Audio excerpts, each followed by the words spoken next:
TMC सांसदों की एक बड़ी मीटिंग हुई है। केंद्रीय मंत्री भूपेंद्र यादव के आवास पर यह बैठक हुई है। अब आप कंफ्यूज मत होइएगा कि टीएमसी के सांसद भूपेंद्र यादव जी, जो कि बीजेपी के बड़े कद्दावर चेहरों में से एक है, उनके घर पर। जी हां, यही तो खेला है। भूपेंद्र यादव के आवास पर एक इंपॉर्टेंट मीटिंग हुई। नाराज टीएमसी सांसदों ने मीटिंग की है। बंगाल के मुख्यमंत्री भी भूपेंद्र यादव से मिले। तो जो खेला लगातार चलता था वो अभी चल ही रहा है।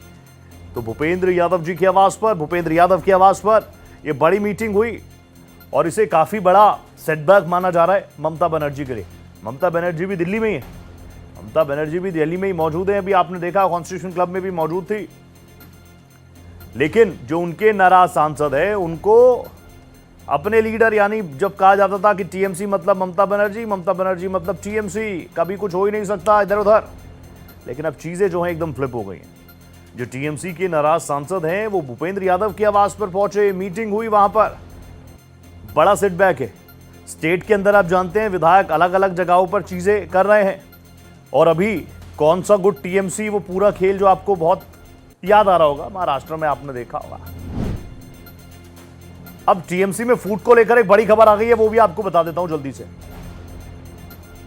टूट की बड़ी आशंका है। ये प्रोबेबिलिटी बहुत ज्यादा हो रही है। टीएमसी के बागी सांसदों ने स्पीकर को पत्र भी लिखा है। सोर्सेज ये बता रहे हैं 20 से ज्यादा सांसदों ने स्पीकर को पत्र लिखा है। ये सांसद जो है अलग गुट बनाएंगे। और आप जानते हैं जब इस तरह के कोई घटनाक्रम होता है तो उसके लिए एक बहुत बड़ी नियमावली है। अगर आपके पास नंबर्स नहीं है ना एग्जैक्ट, तो आपके खिलाफ भी कार्रवाई हो सकती है सदन के अंदर या फ्लोर पर। दल बदल कानून आपने पिछले कुछ महीनों में, सालों में बहुत सुन लिया होगा। तो दल बदल कानून के अपने कुछ रूल्स रेगुलेशन है। कितने आप चुनकर आए हैं, वो नंबर्स क्या है, और कितने लोग बताते हैं कि हम अलग गुट बना रहे हैं, उनका नंबर्स क्या है, ये सब दल बदल कानून में डिफाइन है। अब ये देख लीजिए, लोकसभा सांसद है 28, 2/3 की संख्या हो जाती है 19। दल बदल कानून जिसका मैं जिक्र कर रहा था वो यही है कि 2/3 बहुमत आपके पास होना चाहिए। टोटल नंबर इज 28, 2/3 जो है वो 19 है। और शुभेंदु शेखर रे, जो कि टीएमसी राज्यसभा सांसद फॉर्मर, उन्होंने बताया सत्ता का नशा उनके सिर पर चढ़ गया है। उनको लगता है उनका कोई कुछ बिगाड़ नहीं सकता। उनको लगता है ममता इज टीएमसी, टीएमसी इज ममता। ममता मनमाने ढंग से, काकोली घोष जी, आपको याद होगा आरजीकर की घटना ने इनको झंझोर दिया था और उसके बाद इस मामले को दबाने का प्रयास किया गया था। काकोली घोष वो सांसद है जो सबसे पहले आरजीकर केस के बाद सड़कों पर उतरी हुई नजर आई थी। मेरे साथ मेरे सहयोगी इस वक्त जुड़ चुके हैं। राजीव तिवारी मेरे साथ इस वक्त जुड़ चुके हैं लाइव। राजीव जी, दिल्ली में कई घटनाक्रम हो रहे हैं। एक तरफ इंडिया ब्लॉक की मीटिंग, उस पर तो हमने लाइव ले लिया आदित्य जी का। ममता बनर्जी भी दिल्ली में मौजूद रही। लेकिन मेरे दर्शक शायद शुरुआती दौर में कंफ्यूज हो रहे होंगे कि टीएमसी के सांसद भूपेंद्र यादव जी के घर क्यों, वो तो बीजेपी के बड़े चेहरे हैं। लेकिन अब वो समझ रहे हैं कि खेला होना अभी बाकी है। बिल्कुल, देखिए दिल्ली में जो राजनीतिक घटनाक्रम देखने को मिली है उससे एक बात साफ हो गया है कि देखिए राजनीति में कोई भी चीज, कोई भी घटनाक्रम एक दिन में नहीं होता है। ये लंबे समय से तैयारी होती है, जो खुद सामने जब आती है तो चर्चा का विषय बन जाता है। इसी क्रम में अगर माना जाए कि जो सांसद बागी हुए हैं, यह लंबे समय की एक कवायद है, कहा जा सकता है रणनीतिक कवायद है। क्योंकि राजनीति में देखिए कोई भी चीज जो है लगातार एक सतह पे नहीं बनी रहती है, समय के साथ परिवर्तित हो जाती है। अब ममता बनर्जी का दुर्भाग्य कहिए या समय का तकाजा कहिए, उनके साथ सब कुछ उल्टा हो रहा है। एक तरफ जहां विधायक टूट के अलग हो गए, वहीं पर अब सांसद बागी हो गए हैं। और बागी सांसदों ने आज भूपेंद्र यादव के घर पे जो बैठक की है, उस बैठक में बहुत ही महत्वपूर्ण रोड मैप तैयार किया गया है। देखिए, आपने बिल्कुल सही कहा कि दल बदल कानून के तहत जो है लगातार जो तमाम चीजें हैं वो बैकफुट पे भी ले जा सकती हैं इन सांसदों को। लेकिन यहाँ पे जो बैठक हुई है, उस बैठक में इन बातों पे चर्चा की गई है। चूंकि भूपेंद्र यादव केंद्रीय मंत्री भी हैं और कानून विशेषज्ञ भी हैं, सुप्रीम कोर्ट के वकील हैं, तो ऐसे में सारी बातों को लेकर चर्चा की गई है कि आने वाले समय में किस किस सिचुएशन को हम लोग फेस कर सकते हैं। अब आज लोकसभा अध्यक्ष दिल्ली में नहीं है, चंडीगढ़ में है। वहां पे विधानसभा, हरियाणा विधानसभा का कार्यक्रम है जहां पर वो मौजूद हैं। अगर वो दिल्ली में रहते तो हो सकता था कि ये जो तमाम जो सांसद हैं उनसे मुलाकात भी करते। जो जानकारी मिल रही है उसके मुताबिक ये बागी सांसद पत्र लिखे हैं। जो औपचारिकताएं होती है, जो फॉर्मेलिटी होती है कि पहले पत्र लिखा जाता है, उसके बाद मुलाकात किया जाता है।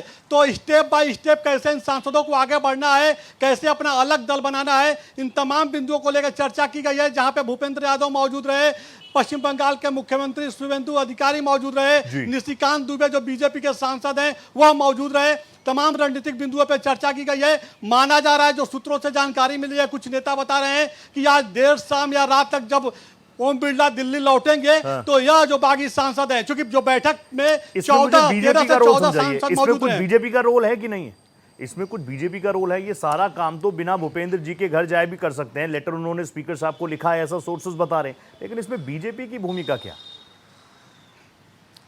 देखिए क्या है, बीजेपी की भूमिका बहुत साफ दिखाई दे रही है। अगर इसमें बीजेपी की भूमिका नहीं रहती तो फिर ये लोग भूपेंद्र यादव के घर पे बैठक क्यों करते? ये लोग कोलकाता में ही बैठक कर लेते और अपनी आगे की रणनीति तय कर लेते। दिल्ली आने की जरूरत ही नहीं थी। अब इसमें भारतीय जनता पार्टी की बड़ी भूमिका है। देखिए भारतीय जनता पार्टी लगातार अपने मिशन में लगी हुई है। जो महिला आरक्षण संशोधन बिल है जो पेंडिंग में है, या जो परिसीमन बिल है, ये दो ऐसे महत्वपूर्ण बिल है जिसको इस मानसून सत्र में भारतीय जनता पार्टी जो है पास कराने के लिए पूरी रणनीति से जुटी हुई है। और लगातार जो 2/3 बहुमत चाहिए, उस संख्या बल को मजबूत करने में कहीं ना कहीं भारतीय जनता पार्टी के रणनीतिकार लगे हुए हैं।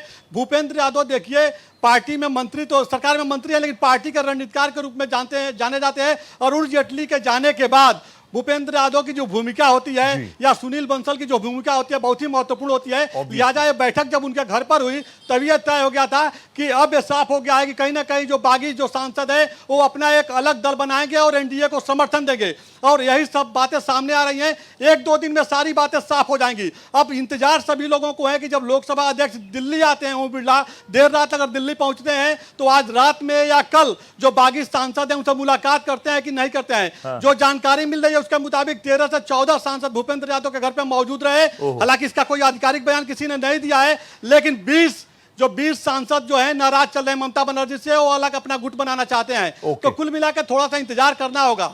ओके राजीव, एक चीज और मुझे बता दीजिए, इस पूरे घटनाक्रम में जैसा आपने बताया बीजेपी के रणनीतिकार, ऑब्वियसली सब जानते हैं सुनील बंसल जी का क्या काम रहता है, महत्वपूर्ण रणनीतिकार में से एक है भूपेंद्र यादव जी भी। उनके घर पर तमाम जो सांसद हैं वो पहुंचे हैं, नाराज हैं, वो अपनी बातें रख रहे हैं, पत्र भी लिखा जा चुका है। ऐसे में ये सारी बातें ममता बनर्जी, टीएमसी, क्योंकि ममता बनर्जी भी तो लगातार कह रही हैं कि हम घायल हुए हैं, लेकिन ये मत सोचिए कि आप हमको ऐसे कुचल कर आगे बढ़ जाएंगे। दिल्ली में भी उनके तेवर कुछ ऐसे ही हैं। उनकी तरफ से, टीएमसी की तरफ से अब तक कुछ रिएक्शन आया कि नहीं आया? देखिए अभी तक आधिकारिक तौर पे ममता बनर्जी का कोई बयान नहीं आया है, लेकिन इतना जरूर है कि जो टीएमसी के जो नेता हैं, चाहे वो पश्चिम बंगाल में जो बैठे हैं या दिल्ली जो पहुंचे हुए हैं लोग हैं, उनका ये कहना है कि अब चूंकि देखिए जब आदमी हारने लगता है तो फिर कहता है चलिए हार गए तो अभी तो कुछ तो बचा है मेरे पास। तो वही बात है ममता बनर्जी का या जो अभिषेक बनर्जी इन लोगों की तरफ से जो स्टेटमेंट आया है, हालांकि कैमरे पे नहीं आया, लेकिन इन लोगों का ये कहना है कि बहुत ज्यादा हमारे ऊपर असर पड़ने वाला नहीं है। अब देखिए सबसे दुर्भाग्यपूर्ण बात है ये, अब एक तरफ जहां विधायक टूट के अलग हो गए, अब एक सांसद जो है यहाँ बागी हो गए दिल्ली में आकर के, वो अलग दल बनाने की बात कर रहे हैं। उसके बाद भी ये लोग कह रहे हैं कि हमारे ऊपर असर नहीं है। तो ये तो अपने आप को सांत्वना दे रहे हैं, अपना पीठ जो है खुद ही थपथपाने में लोग लगे हुए हैं। लेकिन देखिए राजनीति एक ऐसी चीज है जो समय के साथ बदलती रहती है। कल तक के जो तमाम सांसद विधायक चुनाव प्रचार के दौरान ममता बनर्जी का गुणगान कर रहे थे, अब समय की मांग है, अब ये लोग नया करवट ले लिए हैं। तो अब ये लोग अगले जो पारी है उसके खेलने के बारे में सोच रहे हैं। विधायक बंगाल कोलकाता में खेल खेल रहे हैं और जो सांसद हैं वो दिल्ली में खेला कर रहे हैं। ये बात बिल्कुल ठीक है, न माया मिली न राम। बहुत धन्यवाद राजीव जी, नजर आप बनाए रखेगा। Thank you so much.